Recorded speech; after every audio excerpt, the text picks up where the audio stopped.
Okay, ladies and gentlemen, let's take a look at the legislative branches. Hi, Bill. How bills become law, how we make laws, what branches of government actually engage in making law. Okay, so let's start with recognizing we have our three powers. We got done with the executive already. Now we're going to take a look at the lawmaking bodies in particular. What is the main job of the legislative branch? It is to make policy. That's number one. If you're a democratic state, you are representatives of the people that create legislation, otherwise known as law. And the other one that's super popular is you levy taxes. Yeah, no one likes that. Number two, you have executive oversight. You have the ability to check and make sure the law that you're doing is being implemented correctly. So they have confirmation power, where you can confirm members of the cabinet and Supreme Court federal justices. The removal power, the ability to repeal or impeach, excuse me, those different positions, and of course, the veto override. Finally, you have the treaty power, which is the lesser known.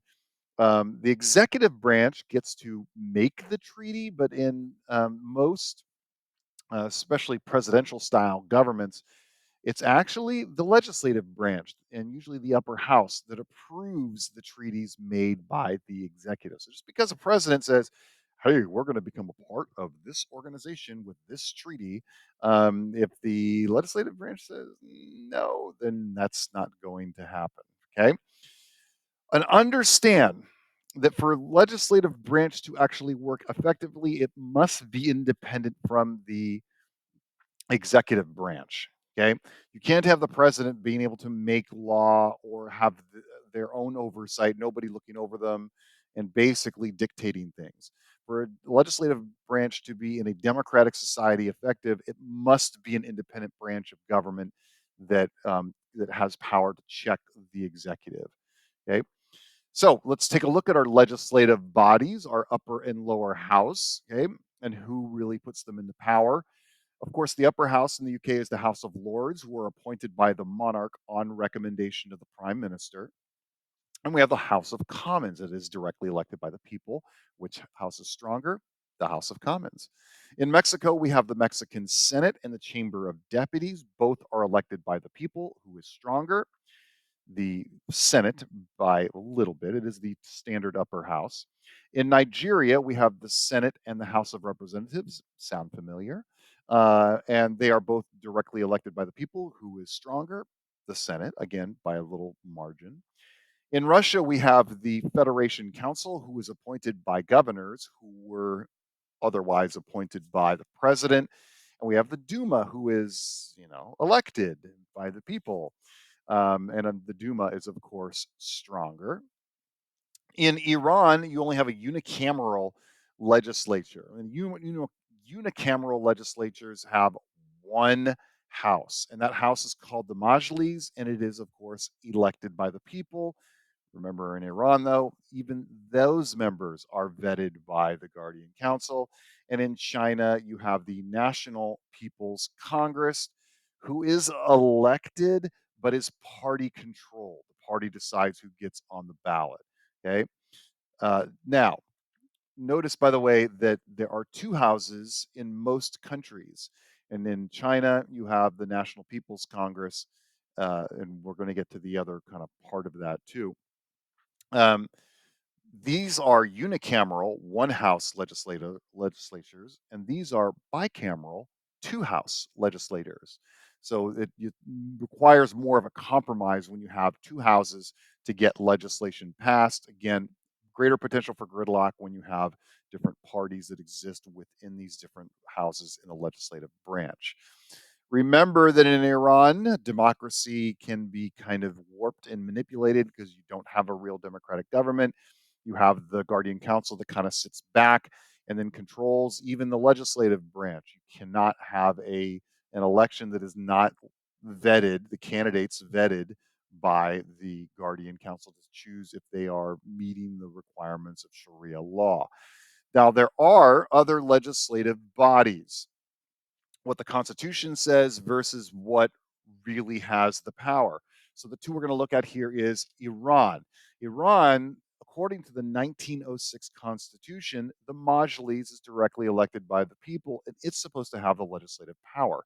Who really has the power? Well, the Guardian Council can vet candidates, veto laws, and actually supervise elections. So they really have the power. Okay. And then the Expediency Council, which is made up of the supreme leader, the head of the Majlis, a lot of clerics. They have this really super secret power to supervise what happens between the Guardian Council and the Majlis. But a lot of people think that they are the ultimate decision makers. Obviously, the supreme leader is up there, but if we're talking about legislatively, the Majlis is constitutionally there, but in terms of Sharia, it is the Expediency Council. And so this is really what the Iranian government looks like right here.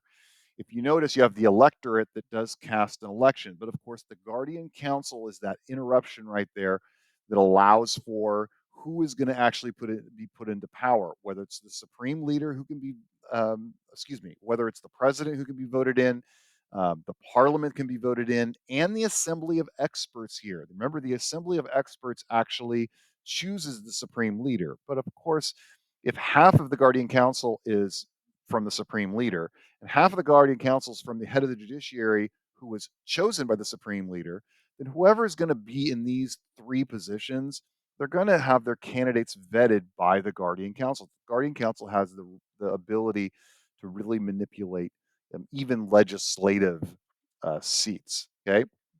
The other part we want to look at here is the Standing Committee of the Politburo.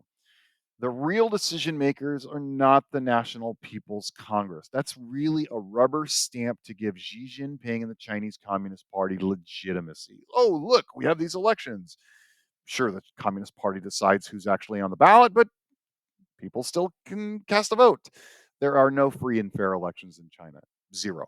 And in the main legislative group that, again, technically the Chinese Constitution in 1982 says the National People's Congress. Reality, Standing Committee of the Politburo. This is what the Chinese Communist Party looks like.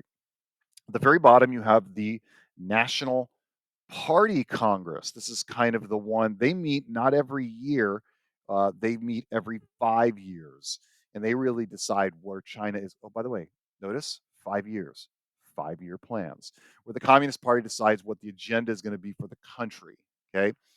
They have communist parties made up of 96 million members, and then you have the smaller group, the Central Committee. You have the Politburo, which is 25 members, and then you have the Politburo Standing Committee. They are the ultimate deciders.